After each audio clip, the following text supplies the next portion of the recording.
장 16절 말씀 한 목소리로 합독합니다. 다 같이 시작. 내 이웃에 대하여 거짓 증거하지 말라. 제 9계명 말씀입니다. 내 이웃에 대하여 거짓 증거하지 말라. 이 말씀은 이웃과의 관계에서 누군가에 대한 이야기를 할 때 그에 대해 거짓말하지 말라. 이런 1차적인 물론 내용도 포함되지만 더 중요한 이 내용의 진짜 의미는 법정에 서서 이웃에 대해 어떤 증언을 할 때 거짓으로 그 증언을 하지 말라라는 뜻이 더 1차적인 말씀입니다. 원어와 당시의 배경을 보면 그렇습니다. 왜 그러냐면 이스라엘 백성에게 이 법정은 일상과도 같았습니다.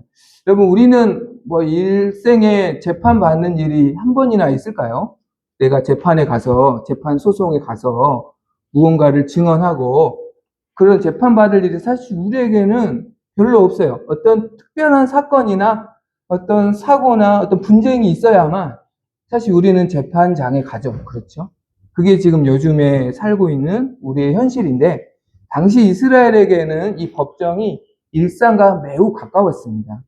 우리가 전에 말씀 보면 모세가 이스라엘 백성을 재판하는데 하루 종일 있었다 그랬잖아요. 그렇죠? 그것은 그만큼 이스라엘 백성들이 재판을 쉽게 받으러 올 수 있었다는 뜻이에요. 실제로 하나님은 이스라엘 백성들이 쉽게 재판을 받을 수 있도록 각 성문에서 재판을 받도록 해주셨어요. 그러니까 멀리 갈 필요도 없어요. 마을마다 재판장이 있는 거예요. 마을마다. 어떤 특별한 사건이나 사고가 발생하지 않았더라도 어떠한 어려움이 있거나 또 어떤 조그마한 문제가 생겼을 때 언제나 가서 그 재판장의 도움을 받을 수 있도록 하나님께서 재판정을 활짝 열어주셨어요. 그래서 이스라엘 백성에게 이 법정은 너무나 일상이었고 가까웠다. 그만큼 삶에 많은 영향을 미쳤다. 그럼 우리가 이런 질문을 먼저 할 필요가 있습니다. 하나님은 왜, 그리고 하나님은 예배하는 장소는 단 한 곳밖에 안 주셨거든요. 그렇죠? 성막에서. 그리고 성전의 시대에서는 성전에서. 그곳에서만 하나님을 예배하게 하셨어요. 그렇죠? 지금과는 약간 좀 반대입니다. 그렇죠? 지금은 하나님께서 그리스도의 몸된 교회들을 많이 이 땅 전 세계에 많이 허락해 주셨고, 특별히 우리나라는 정말로 복을 많이 받았어요. 그리고 안 믿고를 뭐 말씀 아무도 이렇게 안 하시면 뭐 제가 보니까 교회가 이렇게 많다는 거는요, 전 세계에도 우리나라가 유일합니다. 그리고 이거 감사해야 되는 거예요. 내가 예배를 드리고 싶으면 언제든지 드릴 수 있다는 뜻이고, 기도하고 싶을 때 언제든지 기도할 수 있다는 뜻이고요. 언제든지 하나님께 나아갈 수 있도록 하나님께서 주님께 나오는 문턱을 낮춰주셨다는 뜻이에요. 그래서 하나님은 이스라엘 백성에게 예배하는 장소는 한 곳에만 지정하게 해주시고, 이 재판장은 많이 허락해 주셨는가? 그렇죠. 왜 그랬을까요? 이 재판장을 많이 허락해 주셨어요. 이 재판장은 단순히 이스라엘 백성들에게 갈등과 분쟁을 해결해 주는 것이 아니라, 여러분, 재판의 기준이 뭐예요? 우리나라의 재판의 기준은 여러분 뭡니까? 헌법이죠. 그렇죠? 이스라엘 백성에게 재판의 기준은 뭐예요? 그렇죠. 하나님 말씀. 하나님 말씀. 예, 부모가 감동하고 있네요. 감동 많이 시켜주세요. 예, 예, 맞아요. 하나님 말씀이 재판의 기준이에요. 이스라엘은 하나님의 나라니까. 하나님이 세우신 나라니까. 그러니까 이스라엘 백성들이 단순히 문제를 해결하러 갔다가 무엇을 배우는 거예요? 이 문제를 해결하는 말씀의 원리를 배우는 거예요. 말씀의 원리를 삶에 적용시키는 방법을 배우는 거예요. 그래서 하나님께서 이 말씀을 배우라고 법정을 가깝게 만들어 주신 거예요. 이스라엘 백성들에게. 언제든지 문제가 생겼을 때는 이 말씀에 이렇게 순종해서 이렇게 나아가는 게 하나님의 뜻이고, 이럴 때 분쟁이 없어지는구나. 이것을 배우는 거예요, 실제적으로. 그러니까 말씀을 이론으로 듣고는 있는데 이게 어떻게 삶에 작동되는지를 법정에서 배우는 거예요. 배우는 거예요. 이 법정이 그래서 말씀을 배울 수 있는 곳으로 열어주신 거예요. 하나님께서. 그리고 왜 이렇게 하셨냐면 이스라엘에게 주신 하나님 주신 약속의 땅은 젖과 꿀이 흐르는 좋은 땅이긴 하지만 이방 민족에게 둘러싸여 있는 땅입니다. 모압과 암몬이 바로 붙어 있고 에돔이 붙어 있고요. 블레셋이 가까운 곳에 있고 애굽이 조금만 나가면 애굽이에요. 위쪽으로 가면은 조금만 가면은 아수르 있고 그리고 메소포타미아 문명으로 그러니까 언제든지 외국 사람들이 쉽게 올 수 있는 곳이고 또 길을 지나갈 때 보면 반드시 거쳐야 하는 곳이기 때문에 이방의 문화가 쉽게 들어올 수 있는 곳이 바로 지금 이스라엘 상황이었어요. 그래서 이방의 풍습, 이방의 신의 영향을 많이 받을 수 있다는 걸 하나님이 아셨기 때문에 이 재판을 통해서 이스라엘 백성을 하나님의 말씀으로 보호해 주시기 위한 거예요. 그래서 이 법정이 이스라엘 삶과 매우 가까울 수 있도록 마을마다 법정을 세워주시고 어떤 문제든지 와서 그곳에 가서 말씀을 배우고 문제를 해결받도록 해주신 거예요. 그래서 이 모든 것을 통해서 하나님께서 약속의 땅을 하나님의 공의와 정의가 흐르는 땅으로 하나님께서 세우시기를 원하신 거예요. 그렇다면 이것을 가능하게 한 것은 공정한 재판, 공의로운 재판이 이루어질 때 이스라엘 백성이 그 재판을 통해서 말씀을 배우고, 그렇죠. 그리고 세상에 물들지 않고, 그리고 하나님의 약속의 땅을 공의와 정의의 나라로 세워갈 수 있는 것이죠. 이 공정한 재판이 되려면 여러분 무엇이 중요할까요? 재판을 잘 하려면 가장 중요한 게 여러분 뭐예요? 누가 중요해요? 네? 그렇죠. 네. 또 감동하세요. 네. 네. 재판장이 아무리 그 증인이나 증인이나 증거가 다 있어도 재판장이 뇌물 받고 무죄를 유죄로 선고하면 어떻게 돼요? 또 무죄를 유죄로 선고하면 어떻게 돼요? 그러면 공의가 세워질 수 없죠. 억울한 사람들이 생길 수밖에 없어요.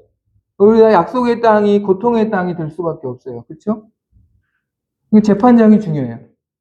그리고 또 중요한 게 증인입니다. 증인. 당시 이스라엘 법정은 변호사도 없어요. 검사도 없어요. 증인하고 재판장밖에 없어요. 증인의 증언을 기준으로 해서 재판장이 판결하는 거예요. 그래서 증인들이 짜고 거짓말하면 재판장이 알 길이 없으니까 그 판결이 잘못된 판결이 되어서 억울한 사람이 생기는 거예요. 그래서 공정한 재판, 공의로운 재판을 통해서 하나님의 나라가 세워지기 위해서는 이 재판장과 증인의 역할이 너무너무 중요한 거예요. 근데 하나님이 이스라엘 백성을 하나님의 증인으로 부르셨고 진실한 증인으로 부르셨다라는 것을 오늘 9계명은 말씀해 주시는 거예요. 그래서 거짓으로 증언해서는 안 된다. 하나님의 공의로운 나라가 세워질 수 없고 약속의 땅에서 너희가 복을 받을 수 없다라는 것을 하나님께서 말씀해 주시는 거예요. 마찬가지로 이스라엘 백성을 하나님께서 하나님의 증인으로 진실된 증인으로 불러주시고 공정한 재판장을 세워주신 것처럼 예수 안에서 하나님께서 우리를 하나님의 증인으로 또 공동체 안에 진실한 증인으로 부르셨고 그러한 사명이 우리에게 있다는 것을 우리에게 말씀해 주는 거예요. 목사님, 우리가 어떻게 증인입니까? 여러분, 우리가 누구의 먼저 증인일까요? 우리는 각자의 증인이 될 수 있습니다. 그렇죠? 각자의 증인이에요. 아, 우리 수진이가 이렇게 믿음 생활 잘하고 있구나. 말은 안 해도 다 볼 수 있는 거예요. 그렇죠? 각자의 증인입니다. 그런데 그것보다 더 먼저 된 증인은 우리는 하나님의 증인이라는 거예요. 무슨 말이냐면 하나님이 이스라엘 백성들을 구원해 주셨잖아요. 애굽에서 출애굽 시켜 주셨잖아요.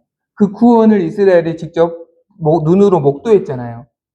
홍해를 가르시고 애굽 백성들을 수장시키시고 애굽의 10가지 재앙에서 구원해 주신 하나님의 구원을 이스라엘 백성이 직접 눈으로 보고 경험했잖아요.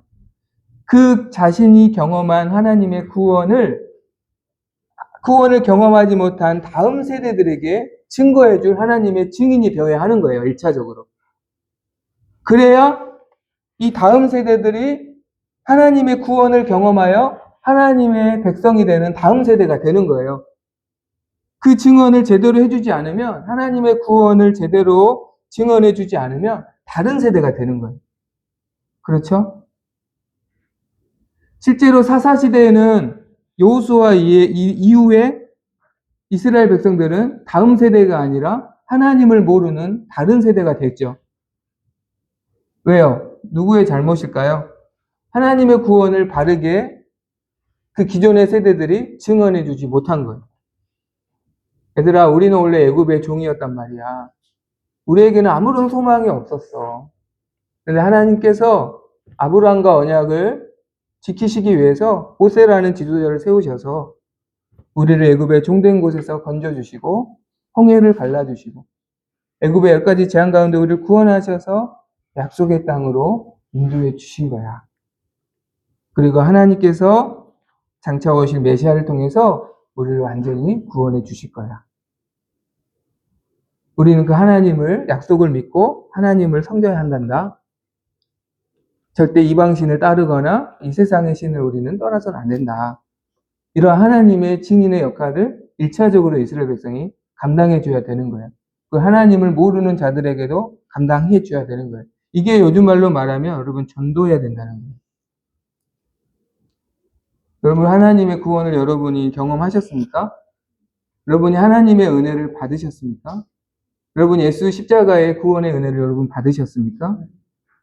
그 은혜에 여러분 감격하셨습니까? 그 은혜를 누리고 있습니까? 나만 누리라고 주신 게 아니라 증언하라고 주신 거예요. 나만 알아야지 하나님 뜻이 아니에요. 증언하라고. 하나님이 이런 분이시다는 거. 하나님이 이렇게 우리를 구원하셨다는 거. 이게 1차적인 증인의 역할이고, 그렇게 해서 세워진 하나님의 공동체 안에서 그 다음에 진실된 증인의 역할을 하는 거예요. 예를 들어서 누군가 이 사람의 물건을 훔치는 것을 내가 봤어요. 그래서 도둑 맞은 주인이 그 훔쳐간 사람을 지금 찾고 있어요. 그런데 내가 봤어. 누가 가져간지. 그럼 어떻게 해야 돼요? 아이, 괜히 나섰다가 복잡해지고, 모른 척 하면 안 되고, 내가 증언을 하는 거예요. 아무개가 당신의 물건을 이렇게 가져갔습니다. 해서, 이 사람이 피해를 받는 것을 배상받도록 해주고, 죄 지은 자가 죄값을 치러서 하나님의 공의가 세워질 수 있도록 그 증인의 역할을 내가 감당해야 되는 거예요. 그런데 만약에 그것을 봤는데 그 사람이 내 가족이야. 훔쳐간 사람이. 내 자녀예요. 또 나의 사랑하는 아주 좋아하는 친구예요. 그래서 증언을 하지 않거나 아니면 못 봤다고 말하거나 그렇게 해서는 안 된다라는 것이죠. 그것은 하나님의 말씀을 맡은 하나님의 증인의 모습이 아니라는 거예요. 여러분 그렇게 되면요. 그가 전하는 하나님에 대한 증언도 사람들이 안 믿습니다. 예수님이 구원하셨다고 아무리 말해도 그 거짓 증인의 말은 사람들이 안 믿어요. 여러분 거짓말 치는 양치기 이야기 아시죠? 진짜 늑대 왔는데 전에 하도 거짓말 많이 해서 진짜 늑대 왔는데도 사람들이 아무도 안 믿어가지고 결국 다 같이 망하는 거예요. 그래요. 귀를 열고 있어. 그렇지. 계속 귀를 열고 있어. 그래. 손은 움직이지만 귀는 열어주세요. 지금처럼. 기가 막힌, 예. 예, 항상 귀를 열어주세요. 고마워요. 예, 예, 중요해요. 그래서 교회 안에 온다는 것 자체가 중요한 거예요. 예, 그래요. 그렇다면 그렇게 하면 안 된다는. 그러면 하나님의 공의가 안 세워지죠. 하나님의 증인의 역할도 감당 못하는 거예요. 이스라엘 백성이 그래서 나중에 하나님 심판 받은 거예요.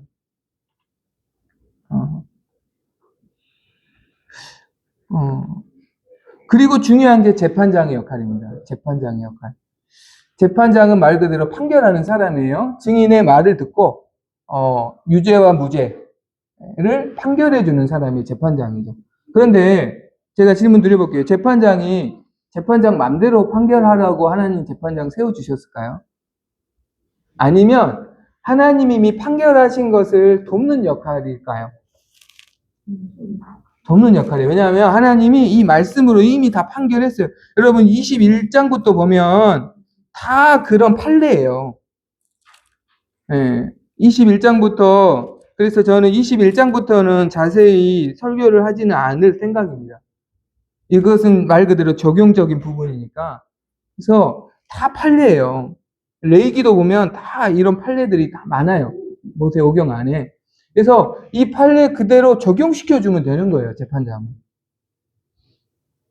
그리고 최대한 이 판례를 근거로 해서 판결해주면 되는 거예요. 재판장이 임의로 유죄, 무죄 판결하는 게 아니라 이미 말씀을 주셨기 때문에 이 말씀을 그대로 적용시켜서 하나님의 공의가 이루어질 수 있도록 돕는 역할이 재판장의 역할인 거예요.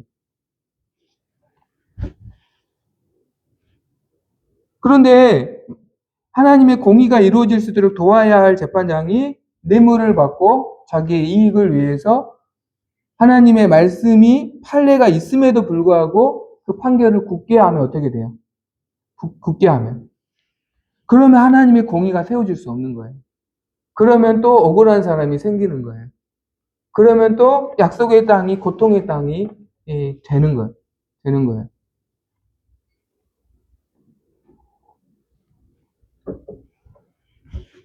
그래서 목사님 만약에 재판장과 증인이 잘못해서 그 재판을 통해서 억울한 사람이 생기고 그래서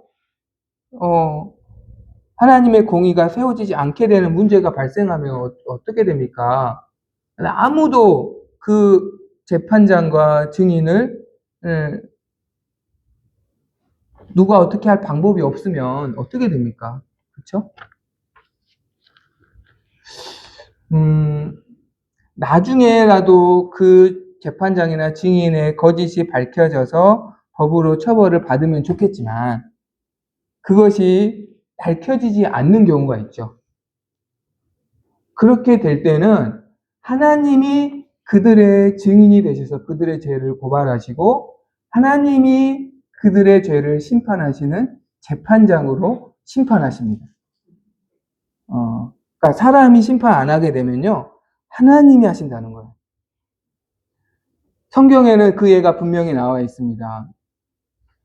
예레미야 28장에 보면 하나냐라는 거짓 선지자가 하나님의 말씀을 받지도 않았는데 거짓으로 증언했어요.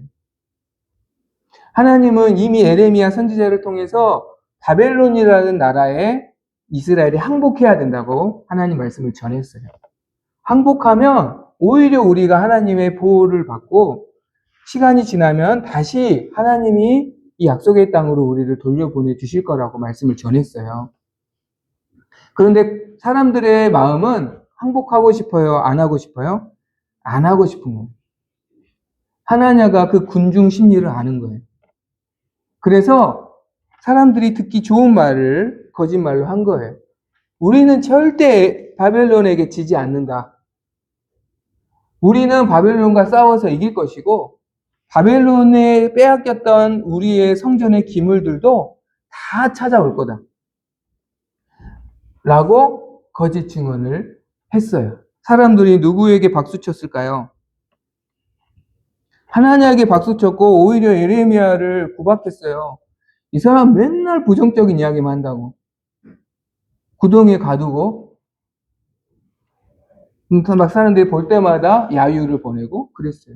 하나냐는 당신이 진짜 선지자라고 열광하고 박수 쳤어요. 사람이 그런 사람을 어떻게 끌어내겠어요? 그렇지 않겠어요? 그렇게 인기 많고 군중의 지지를 받는 사람들이 진짜 선지자라고 믿고 있는 가짜 선지자를 여러분 누가 끌어내겠어요? 그렇죠? 진짜 선지자가 죽어가는 판에 가짜 선지자를 여러분 누가 끌어내겠냐고요? 하나님이 하나냐의 죄를 고발하십니다. 예레미야 선지자를 보내셔서 너 왜 내가 하지도 않은 말을 했다고 거짓말했니? 정확히 그의 죄를 말씀하시고 너가 금년 안에 죽을 것이다. 무서운 심판이죠. 올해 안에 죽을 거라는 거예요. 그리고 그 말씀대로 하나님은 하나냐의 생명을 걷어가셨습니다. 그 해 안에, 그 해에 하나냐가 하나님 심판을 받아 죽는 것이죠. 그러니까 하나님의 진실된 증인으로 살아가면 하나님의 축복의 통로가 되고 그를 통해서 하나님의 공의로운 나라가 세워지는 축복의 통로로 하나님께서 그에게 복을 주시지만 그것을 제대로 감당하지 못할 때는 오히려 무서운 하나님의 심판이 있다라는 것을 성경은 말씀하고 있는 거예요.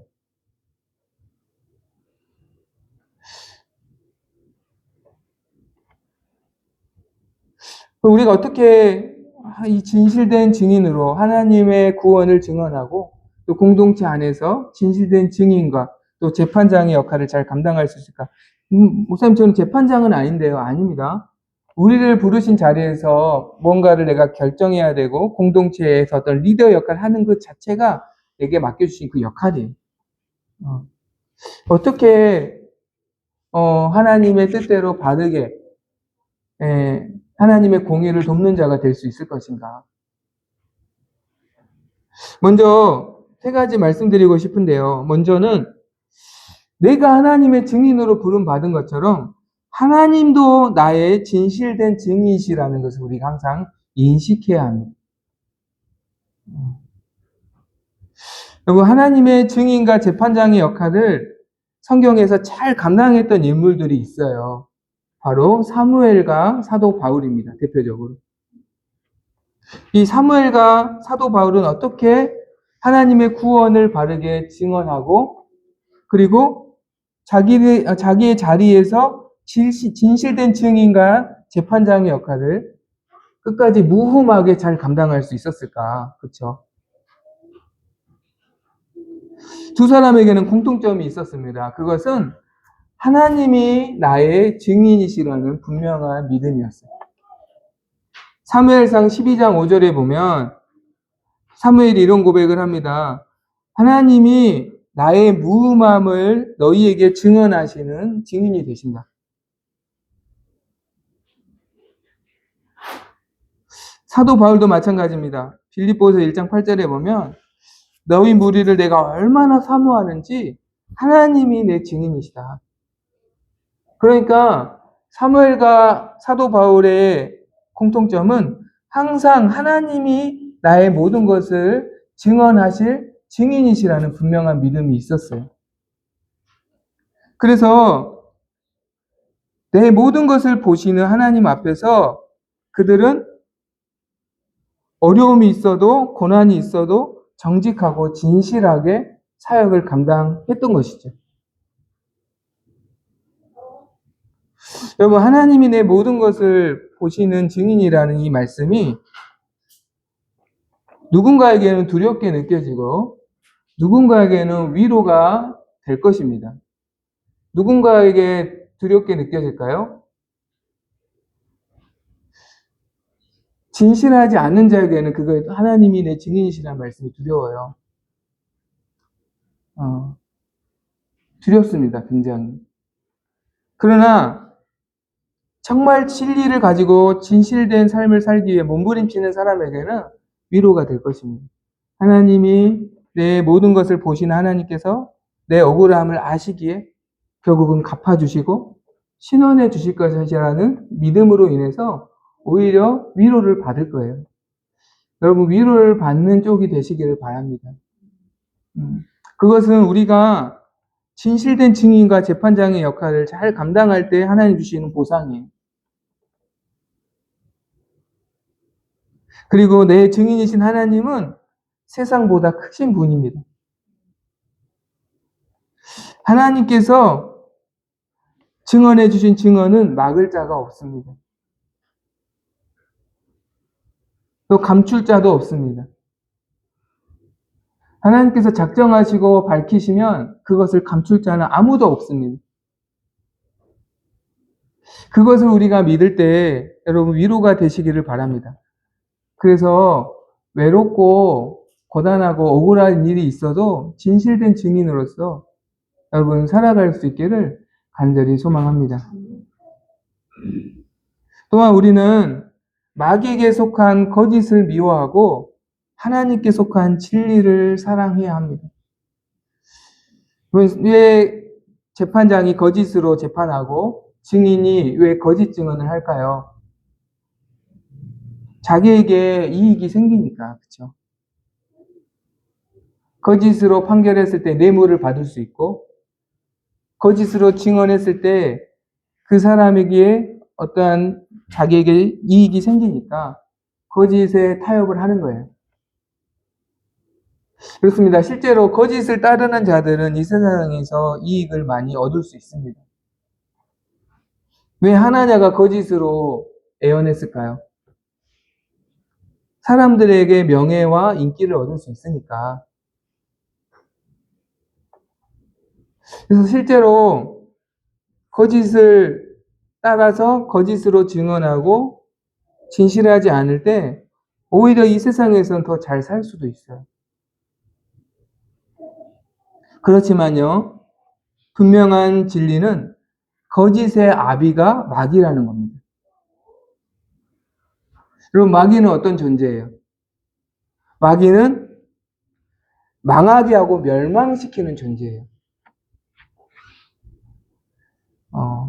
달콤하게 이익을 처음에 주는 것 같지만 결국은 그것을 미끼로 사용해서 우리를 망하게 하고 멸망시키는 존재가 여러분 마귀입니다. 마귀가 하와를 유혹했어요. 내가 선악과를 먹으면 하나님처럼 될 거야. 하와를 위해 주는 것처럼, 그렇죠? 하와를 하나님처럼 존귀한 존재로 만들어 주는 것처럼 달콤하게 다가왔단 말이죠. 그러나 여러분 하와의 결국은 어떻게 됐나요? 하와가 잘 됐어요? 하와가 정말 하나님처럼 됐어요? 아니에요. 에덴 동산에서 쫓겨나고 원래 하나님과 영생을 누릴 수 있는 자였지만 사망을 피하지 못하고 멸망당하게 됐어요. 거짓의 아비는 마귀라는 것을 여러분 기억해야 됩니다. 당장은 달콤한 것 주는 것 같고 당장은 내게 거짓을 따를 때 이익이 생기는 것 같지만 그 이익은 나를 사망으로 낚아채는 미끼라는 것을 여러분 기억해야 합니다. 그 거짓은 마귀에게 속해 있어요. 내가 거짓의 몸을 담그는 순간 나는 마귀의 통치를 받는 거예요. 마귀의 지배 아래 들어가게 되는 거예요. 마귀가 나를 끌고 가는 사망에 결국은 내가 발을 디디게 되는 거예요. 반면에 진리의 길은 좁습니다. 진리를 따르는 길은 외롭습니다. 찾는 자도 없고 진리를 따르는 자들은 좁은 문을 통과해야 합니다. 그러나 진리는 하나님께 속해 있기 때문에 진리를 따르는 자는 하나님이 주신 반드시 생명을 얻습니다. 하나님이 주시는 평안과 복을 받습니다. 왜? 진리는 하나님께 속해 있기 때문에. 하나님은 우리에게 생명을 주시고 하나님은 우리에게 은혜와 복을 주시는 분이기 때문에 그렇습니다. 그래서 여러분 아무리 거짓이 자기를 아름답게 포장해도 여러분 거짓을 따르지 마십시오.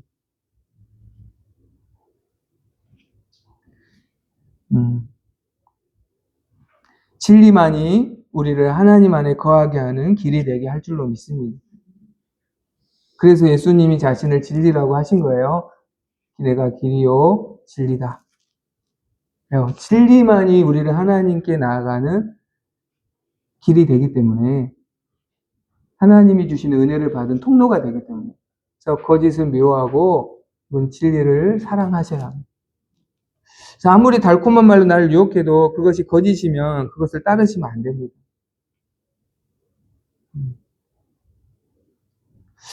끝으로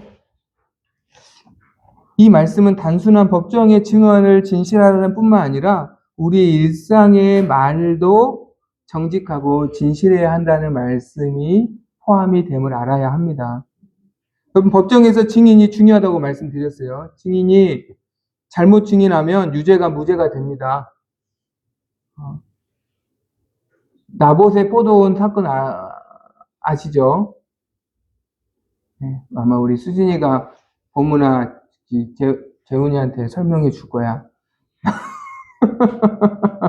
나봇의 포도원 사건. 하나씩 숙제를 줘야겠네. 같이 말씀 보고 그러라고. 이 아합 왕이라는 사람이 길을 지나가 보니까 왕궁 가까이에 너무 멋진 포도원이 있는 거예요. 그런데 이 포도원이 누구 소유인지 보니까 나봇이라는 사람의 소유인 거예요. 이 포도원을 자기가 갖고 싶은 거예요, 이 아합 왕이. 그래서 나봇을 불러서 내가 진짜 비싼 값에 줄 테니까 포도원 나한테 팔아라 그랬어요. 근데 나봇이 뭐라 그랬냐면 이 땅은 우리 조상이 주신 땅, 즉 하나님이 우리에게 주신 땅이기 때문에 팔 수 없습니다. 하나님께서 땅을 팔라고 하지 않았습니다. 굉장히 신앙이 좋은 거예요. 그럼 내 밭을 재개발해가지고 10억, 20억 올랐어요. 팔아요, 안 팔아요? 유혹 받잖아요. 왕이 그냥 뺏어간다는 게 아니라 후한 값을 주고 사가겠다는 거예요. 그런데 하나님 말씀에 불순종할 수 없다는 거예요. 안 팔았어요. 어떤 설득을 해도 안 파는 거예요. 그러니까 왕이 갖고는 싶고 그렇다고 어떻게 할 수는 없고 근심이 걱정이 가득 차게 되었어요. 그 모습을 보고 아내인 이세벨이라는 왕비가 왕이시여 왜 이렇게 밥도 안 먹고 왜 이렇게 얼굴에 근심이 가득 찼냐고. 아 사실은 저 포도는 갖고 싶은데 그 사람이 땅을 안 판다 그래서 내가 방법이 없어서 근심이 있다. 아 왕이시여 그런 단순한 문제는 나한테 맡겨두시고 편하게 식사하시라고. 해서 이세벨이 어떻게 했냐면 그 나봇에 사는 동네의 재판장들 그리고 그 사람들에게 유력한 그 고관들에게 편지를 써서 나봇이 하나님과 왕을 저주했다라고 거짓 증인 둘을 만들어 오라 그럽니다. 두 사람 이상의 증언이 필요하거든요. 재판을 하려면. 두 사람을 이렇게 보내요. 그래서 그 사람이 법정에 서서 나봇이 하나님을 저주하고 왕을 저주했다라고 분명히 말한 걸 내가 들었습니다라고 거짓 증언합니다. 그래서 그렇게 신앙이 좋은 나봇이 그 거짓 증언으로 인해서 돌에 맞아 그냥 죽임 당해요. 그리고 주인이 없으니까 왕이 자기 그 포도원을 자기 것으로 삼아버렸죠. 그럼 이 증인의 그 말로 인해서 의인이 죄인이 된 거예요. 그만큼 법정에서 당시의 증인의 말은 힘이 있었습니다. 그래서 안전장치가 필요한 거예요. 한 사람의 증언으로는 재판을 하지 않았어요. 최소한 두 사람, 세 사람의 증언으로 그 증언이 이루어지도록 했어요. 그리고 그 증인들의 말이 서로 맞아야 되죠. 근데 그때 아합은 재판장도 매수하고 증인도 매수해서 나봇이 억울한 죽음을 당한 거고 나중에 하나님이 갚아주셨죠. 아합과 이세벨이 비참하게 죽임을 당합니다. 하나님이 직접 그들의 죄를 고발하는 증인이 되시고 재판장이 되어 주셨어요. 증언 해소의 말도 이렇게 힘이 있는 거예요. 근데 우리 일상의 말도 여러분 힘이 있습니다.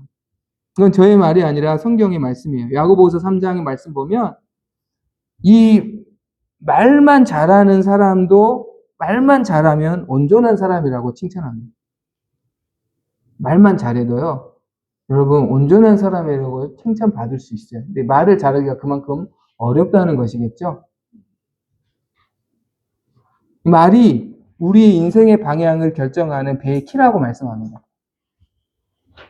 그리고 말이 파괴력을 갖고 있다고 말해요. 작은 불이 많은 나무를 태우는 것처럼 우리의 입술이 우리의 온몸을 더럽힐 수도 있고 또 정결케 할 수도 있다라고 말씀하고 있어요.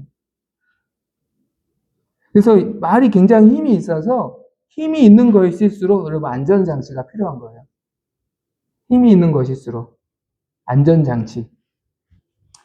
이게 내 말이 이렇게 힘이 있다면 어떻게 안전장치를 해야 할까? 그래서 누군가에 대한 이야기를 할 때 특별히 우리는 내가 직접 보고 확인한 것을 말해야 합니다. 혹은 분명한 증거를 가지고 말해야 합니다. 나의 어떤 추측성, 나의 어떤 생각을 마치 사실인 것처럼 말을 해서는 안 됩니다.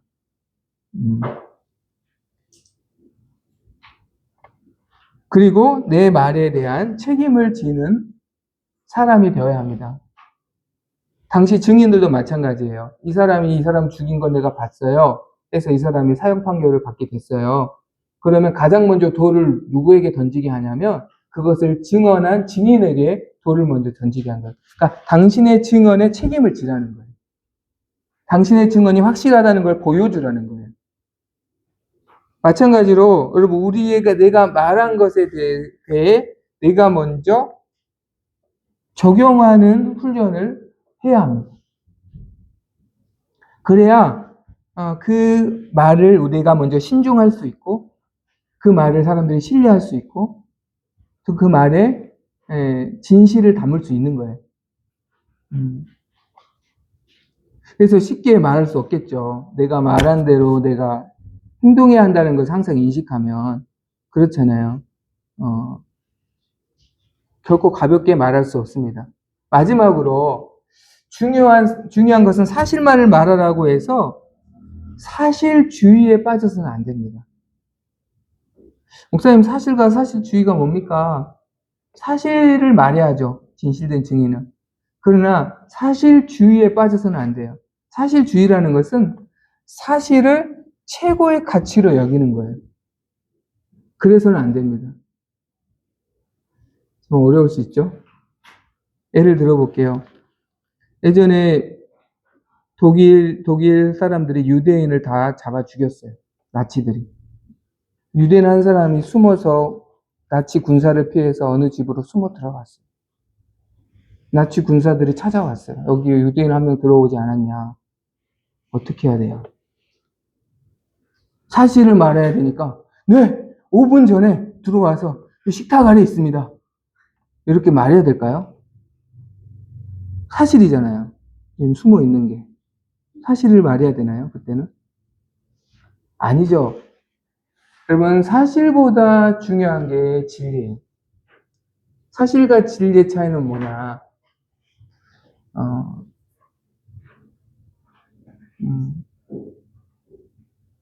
진리는 생명을 살리는 것에 속해 있는 게 여러분 진리입니다. 그래서 모든 사실이 다 진리는 아니라는 것이죠. 이해가 되시죠? 라합이 정탐꾼을 숨겨주었어요. 여호수아서 보면. 그래서 여리고 백성 군사들이 왔어요. 정탐꾼을 이곳에서 봤다는 소식이 와서 왔다. 정탐꾼을 봤느냐라고 라합에게 물어봤어요. 기생 라합에게. 라합이 어떻게 했어요? 왔다가 저기로 다시 갔다라고 말했어요. 사실대로 말한 것이 아니죠. 그런데 성경에서는 라합을 믿음의 여인으로 말씀합니다. 왜요? 생명을 살리고 하나님의 구원의 역사에 동참했잖아요. 그쵸? 여러분, 그러니까 사실을 말해야 되지만 사실이 최고의 가치라고 여기는 사실주의에 빠져서는 안 됩니다. 사실보다 더 중요한 게 여러분 진리예요. 예를 들어서 볼게요. 아주 간단한 예입니다. 내가 이 사람을 미워하는 마음이 있어요. 사실이. 이 사람을 내가 사랑하지 않아, 지금. 그럼 어떡해요? 나 당신 사랑 안 해. 아니, 나 당신 이거 마음에 안 들고 말이야. 이렇게 하면 좋겠어. 너무 이런 부분을 마음에 안 들어요. 이렇게 여러분 말해야 됩니까? 주님 뭐라고 하셨어요? 내 말로 인해서 그러면 이 사람이 영원히 실족하고 죽잖아요. 주님의 뜻은 영혼을 살리는 것이죠. 그럼 거짓 증언하지 말라는 것은 무엇을 위함이에요? 영혼을 살리라는 것이죠. 생명을 살리라고 주신 말씀이죠. 그러니까 여러분, 진리와 사실의 기준은 영혼을 살리냐 살리지 않느냐예요. 거짓을 말하라는 게 아니라 진리를 세우는 사실을 말하라는 거예요. 진리의 편에 서서 진실된 증인이 되어라 라는 것이.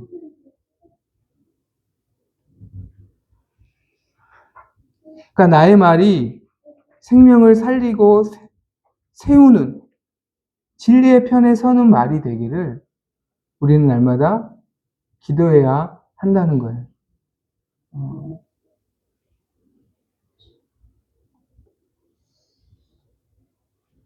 그래서 사실을 말하라고 해서 사실이 최고라는 가치에 빠져서는 안 됩니다. 진리가 최고예요. 진리의 편에 선 사실을 말하라. 물론 나치한테 잡아라 가라고 해요. 그게 하나님 뜻이에요. 라합이 정탐꾼을 잡아가십시오. 사실을 말했어요. 진리는 아니죠. 진리는 아니에요. 저 사실을 말하되 사실 주의에는 빠지지 말아라. 사실 주의에 빠지지 말아라. 항상 주의라고 할 것은 예수 주의밖에 없어요. 우리는. 다른 주의는 여러분 다 경계하셔야 돼요. 다 함정이에요.